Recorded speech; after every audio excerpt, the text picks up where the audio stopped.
Welcome my dear genius friends. एक बार एक राजा ने अपने राज्य के सारे जो विद्वान थे उनको इकट्ठा किया और कहा कि आप एक ऐसी पुस्तक लिखिए जिसमें सारे जो ज्ञान है उसमें समा जाए। तो 2 वर्ष सभी जो विद्वान थे उन्होंने मेहनत की, एक पुस्तक लिखी, राजा के सामने प्रस्तुत किया। राजा खुश हुआ। राजा ने बोला आपकी बात तो सही है, मगर इतनी बड़ी पुस्तक कौन पढ़ेगा? ये 500 पेज की पुस्तक कौन पढ़ेगा? इसे छोटा करके लाइए। तो जो विद्वान थे उन्होंने छोटा किया और एक पेज पे जो पुस्तक थी उसका सार लिखा। राजा ने कहा कि ये जमाना है, लोग काफी आलसी होते हैं, पढ़ना लिखना चाहता नहीं, एक पेज कौन पढ़ेगा? आप इसको, ये जो पूरी दुनिया का जो विज्ञान है उसका जो सार है उसको एक सेंटेंस में लिख के लाइए।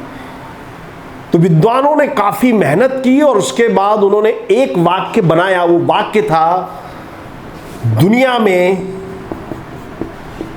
कुछ भी मुफ्त नहीं मिलता। यह है पूरे ज्ञान का सार कि दुनिया में कोई भी चीज मुफ्त नहीं मिलती। आपको कोई भी चीज पानी हो और सपनों को साकार करना हो तो मेहनत करनी पड़ेगी। आप उसमें यदि, मगर, वगर इन शब्दों का उपयोग नहीं करते। जिंदगी एक कैफेटेरिया के हिसाब अनुसार है। आप जिंदगी में जो चाहो वो आपको मिलेगा, मगर आपको उसकी कीमत चुकानी पड़ती है। हम देखते हैं अक्सर लोगों को, वो जीवन में कहते हैं कि काश मैंने ये किया होता तो ऐसा होता, काश ये किया होता तो ये होता। ये सारी संभावनाएं हैं। तो हमको संभावनाओं पे नहीं जीना है, हमको कर्म करना है। आज का हमारा चैप्टर उसी संभावनाओं पे आधारित है। अक्सर लोग कहते हैं कि मैंने अगर ऐसा किया होता तो ऐसा होता। दोस्तों, आप अभी गोल्डन पीरियड में जी रहे हो। जिंदगी का ये सबसे इंपॉर्टेंट, पावरफुल, पोटेंशियल समय है जो आपके साथ है। तो इसका समय का सदुपयोग कीजिए और संभावनाओं में मत दौड़िए। ये मत कहिए कि मैं ऐसा करता तो ऐसा होता। नहीं, कर्म कीजिए और सफलता की संभावना 100% होती है। भगवान कृष्ण ने गीता में कहा है कि कर्म किए बिना कुछ भी नहीं मिलता। यानी कर्म किया तो सफलता की संभावना 100% है और किया हुआ कर्म बर्बाद नहीं होता। यानी आपने कर्म किया है तो उसका रिटर्न आपको 100% मिलेगा। इसी चीज पर आज का हमारा चैप्टर है, संभावना, जिसे अंग्रेजी में कहते हैं प्रोबेबिलिटी। अक्सर हमें सब वाक्य सुनते हैं, शायद आज रात बारिश हो सकती है, नहीं भी हो सकती है। भारत कोरोना का टीका खोजे, उसकी संभावना 100% है। तो ये जो वाक्य, दोनों वाक्यों को देख के हमको मालूम पड़ रहा है कि सब भविष्यवाणी या संभावना की गई कि ऐसा हो सकता है, नहीं भी हो सकता है। दोस्तों, ये जो संभावना, जो प्रोबेबिलिटी चैप्टर है, इसकी खोज जो हुई थी 8th सेंचुरी में हुई थी, 8वीं शताब्दी में। और आपको जानकर आश्चर्य हुआ कि इसकी खोज जुए, गैम्बलिंग के खेल पे से हुई थी। पुराने समय में लोग पासा खेलते थे, हमारे जो ताश है वो खेलते थे, उसके आधार पे इसकी खोज हुई। और इसकी खोज में महत्वपूर्ण भूमिका निभाने वाले जो गणितज्ञ थे, पास्कल, फर्मा, बर्नौली,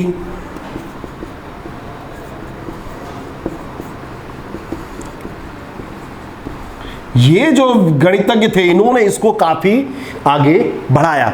दोस्तों, आपको जानकर आश्चर्य होगा कि आज विज्ञान, इंजीनियरिंग की हर शाखा में प्रोबेबिलिटी का उपयोग होता है। आप कोई भी स्टैंडर्ड के स्टूडेंट हो, आपको इससे गुजरना ही पड़ेगा।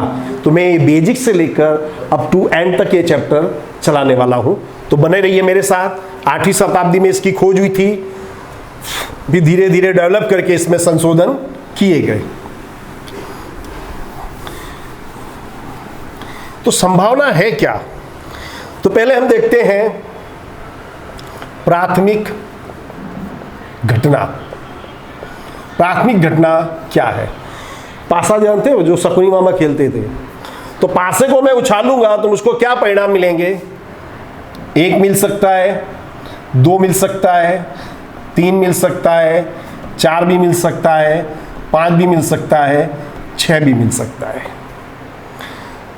तो इसमें जो प्राथमिक परिणाम है ये कितने मिलेंगे मुझको? 6। बराबर, ये हुए प्राथमिक घटना।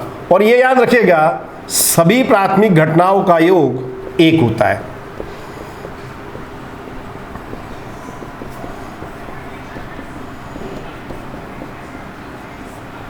एमसीक्यू में पूछ सकते हैं सभी प्राथमिक घटनाओं का योग कितना होता है, तो सभी प्राथमिक घटनाओं का योग होता है 1, ये याद रखिएगा। फिर घटनाओं के प्रकार याद रखिए। निश्चित घटना, निश्चित घटना यानी जो घटना घटित होगी। जैसे सूर्य पूर्व में उगता है, पूर्व में उगे, उसकी संभावना। तो सूर्य पूर्व में उगेगा ही, ये निश्चित घटना है। तो यह निश्चित घटना की संभावना 1 होती है, ये भी याद रखिएगा। निश्चित घटना की संभावना 1 होती है, क्योंकि वो घटना हर हाल में घटित होने वाली होती है। बराबर। फिर है अनिश्चित घटना। अनिश्चित घटना यानी जो घटना किसी भी हाल में घटित नहीं हो सकती। जैसे इसी वाक्य में से ले, सूर्य पश्चिम में उदय हो। हम जानते हैं कि सूर्य पश्चिम में उदय हो ही नहीं सकता है, यह अनिश्चित घटना है।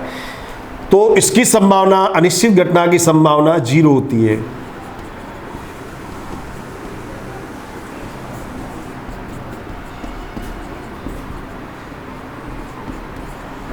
शून्य होती है। ओके, तो निश्चित घटना की संभावना 1 होती है, अनिश्चित घटना की संभावना 0 होती है। अनिश्चित घटना यानी जो किसी भी हाल में घटित नहीं हो सकती। जैसे कि आम के पेड़, बबूल के पेड़ पर आम लगे, नहीं हो सकता, वो अनिश्चित घटना है। उसकी प्रोबेबिलिटी होगी 0।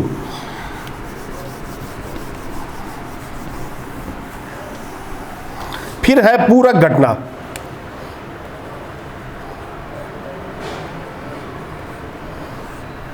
पूरक घटना को, जैसे घटना A, इसकी प्रोबेबिलिटी P ऑफ A है, तो पूरक घटना होगी हमारी A डैश अथवा A बार, दोनों तरह से इसको दर्शाते हैं। और याद रखने का, probability of A and probability of P A dash is equal to 1। या फिर ऐसे कर सकते हैं हम, P A dash is equal to 1 minus P of A। उदाहरण बताओ, जैसे यदि P of A is equal to 0.56, तो P A डैश बराबर कितना होगा? तो हम जानते हैं कि P of A dash is equal to 1 minus P of A, यानी 1 माइनस 0.56 इज इक्वल टू 0.44। एक में से इसको घटा दिया, ये हुई हमारी पूरक घटना। ओके दोस्तों, अब संभावना का सूत्र याद रखिए। P of A, P means probability, इसको ज्ञात करने का है सूत्र है सभी परिणामों की संख्या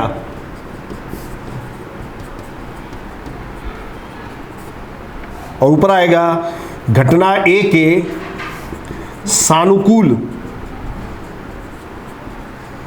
परिणामों की संख्या।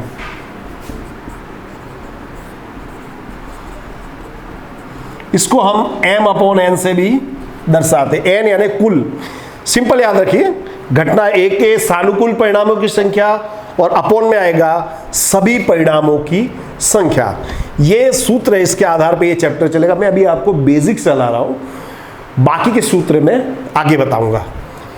तो ये दोस्तों मैंने आपको बेसिक कंसेप्ट इसका क्लियर किया है।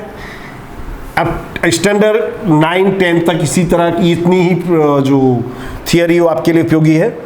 कुछ चीज़ें हैं जो कंफ्यूज करती है, मैं बात आपको बता दूं। सवाल में आता है, जैसे आता है सम संख्या। कुछ विद्यार्थी हैं, उनको ये कंसेप्ट क्लियर नहीं होता है। अंग्रेजी में बोलते हैं इवन नंबर।